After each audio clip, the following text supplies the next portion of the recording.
Hello everyone, welcome to my YouTube channel. So today is the fourth lecture of daily 20 questions General Engineering JSSC JE 2021. Okay. So without wasting any time, let's discuss the questions. Okay. 20 questions हम लोग discuss करेंगे अभी और ये daily series है, daily हम लोग देखते हैं. ठीक है. The process of killing pathogenic bacteria from water is called, so it is called disinfection. तो पैथोजेनिक बैक्टीरियाज को किल करना, इस प्रोसेस को बोलते हैं डिसइंफेक्शन. ओके. पैथोजेनिक बैक्टीरियाज क्या होता है? पैथोजेनिक बैक्टीरियाज तो ये होता है आपका डिजीज कॉजिंग बैक्टीरियाज. ठीक है. वैसा बैक्टीरिया जिससे डिजीज वगैरह होता है तो उसको पैथोजेनिक बैक्टीरियाज बोलते हैं, और इसी को किल करना वाटर में, इसको बोलते हैं हम लोग disinfection. Okay. The most commonly use disinfectant for drinking water through out the world. तो मोस्ट कॉमनली यूज डिसइंफेक्टेंट कौन सा है? वो सबसे चीप भी है, तो वो हो गया आपका क्लोरीन. ठीक है. क्लोरीन बहुत यूज होता है एज ए डिसइंफेक्टेंट. ठीक है. नेक्स्ट है the ideal method of disinfection of swimming pool water is by. तो स्विमिंग पूल में हम लोग को अगर डिसइंफेक्शन करना है, मतलब कि उसमें जो बैक्टीरियाज होते हैं उसको अगर किल करना है, तो उसके लिए बेस्ट मेथड होता है ओजोनाइजेशन. ठीक है. ओजोनाइजेशन के थ्रू स्विमिंग पूल को डिसइंफेक्टेंट बनाया जाता है. ठीक है. नेक्स्ट क्या है? The treatment of water with only chlorine is known as. तो बस क्लोरीन से अगर हम लोग ट्रीटमेंट करते हैं वाटर का, ठीक है, तो उसको बोलते हैं plain chlorination. Plain chlorination. Next क्या है? The apparatus used for feeding chlorine into water is called, so it is called chlorinator. ठीक है. जो apparatus आपका क्लोरीन को फीड करने में काम में आता है उसको क्लोरीनेटर बोलते हैं. नेक्स्ट क्या है? The process of removing excess chlorine from water is called, so it is called dechlorinination. अगर हम लोग क्लोरीन यूज करते हैं एज ए डिसइंफेक्टेंट, तो अगर हम लोग क्लोरीन एक्स्ट्रा डाल दिए तो उसको रिमूव करने का प्रोसेस को बोलते हैं डीक्लोरिनेशन. ठीक है. एक्सेस क्लोरीन रहेगा तो उसको रिमूव करना है, तो उसके लिए उस प्रोसेस को बोलते हैं डीक्लोरिनेशन. ठीक है. The amount of chlorine used for plain chlorination of water is about, so it is about 0.5 ppm, यानी 0.5 mg पर लीटर. ठीक है. तो इतना क्लोरीन रिक्वायर्ड होता है per litre, 0.5 mg per litre for plain chlorination. Okay. The most commonly used chemical for dechlorination of water is, so dechlorination के लिए मतलब एक्सेस क्लोरीन जो है वाटर में उसको रिमूव करने के लिए सोडियम थायोसल्फेट भी यूज होता है, सोडियम सल्फाइड भी यूज होता है, पोटेशियम परमैंगनेट भी यूज होता है. तो इसका आंसर हो जाएगा आपका ऑल ऑफ दिस. ये सब काफ़ी सेलेक्टिव क्वेश्चंस है जो कि जनरल इंजीनियरिंग में एकदम आ सकते हैं. ठीक है. ये जनरल इंजीनियरिंग के लिए एकदम बेस्ट क्वेश्चंस में से है.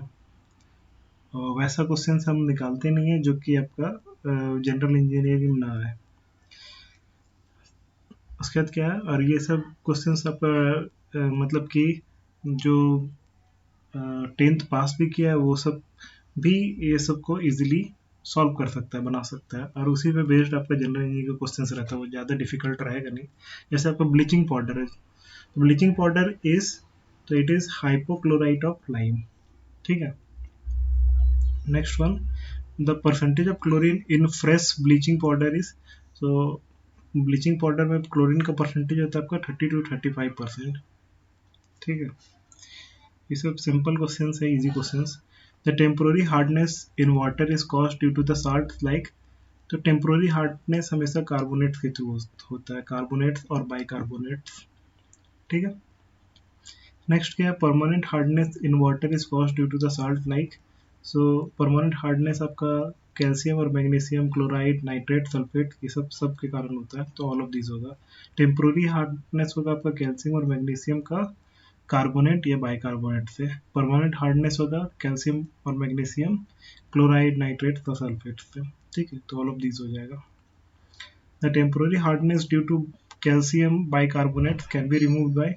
तो टेम्पोररी हार्डनेस सिंपल हम लोग बॉयल कर देंगे वाटर को, तो टेम्पोररी हार्डनेस जो है आपका हट जाएगा. ठीक है. The permanent hardness of water can be remove bye.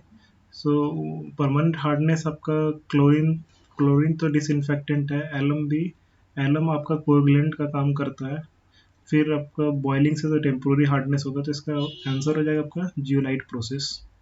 ठीक है, जियोलाइट प्रोसेस के थ्रू आपका ये परमानेंट हार्डनेस को हटाया जाता है। Sluice valve in water distribution system is used. तो स्लुइस वाल्व जो होता है वो हमेशा रेगुलेट करता है फ्लो ऑफ वाटर को। ठीक है, कि फ्लो ऑफ वाटर आपका ज़्यादा होना चाहिए या कम होना चाहिए, तो फ्लो ऑफ वाटर को रेगुलेट करता है स्लुइस वाल्व। ठीक है, पाइप में। नेक्स्ट क्या आपका reflux valve in water distribution system is use to. तो रिफ्लेक्स वाल्व का काम क्या होता है कि बैकवर्ड फ्लो नहीं होने देता वाटर को, तो it prevent water to flow back in the opposite direction. मतलब बैकवर्ड फ्लो नहीं होता वाटर अगर रिफ्लेक्स वाल्व लगा हुआ है तो उसका काम ही हो गया बैकवर्ड फ्लो नहीं होने देना। नेक्स्ट क्या है, if the level of source of water is higher than that of the place of consumption the system adopted for supplying water is।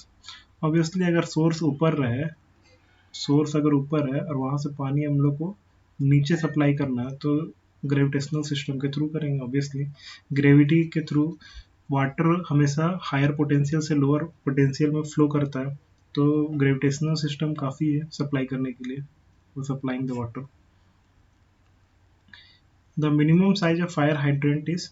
तो फायर हाइड्रेंट क्या होता है, ये इसका बहुत सारा यूज होता है। फायर हाइड्रेंट आपके रोड के साइड में लगा हुआ रहता है, मूवीज वगैरह में आप लोग देखते हो रोड के साइड में लगा हुआ रहता है। फायर एक्सटिंग्विशर के रूप में काम करता है, फिर रोड को धोना वगैरह, ये मेन लाइन से कनेक्टेड होता है, मेन वाटर लाइन से। तो रोड को क्लीन करना या फिर कहीं एज अ फायर एक्सटिंग्विशर भी यूज होता है ये। ठीक है, तो इसका मिनिमम साइज होता है आपका 15 centimetre. Flush type fire hydrant remain standing above the road. तो फ्लश टाइप जो फायर हाइड्रेंट होता है वो रोड के अबव नहीं रहता है। ठीक है, नेक्स्ट क्या है, the hydrant are use for tapping water from mains for fire extinguishing का काम तो करता है, ये स्ट्रीट को भी वॉश करता है, सीवर लाइंस को भी फ्लश करता है, तो ऑल ऑफ दिस हो जाएगा ये। सो these 20 questions are the most important questions for general engineering. Okay, hope you have liked the lecture. If you have liked, kindly subscribe my channel, like and share also. Yeah. Thank you both. Thank you all of you. Thank you for listening.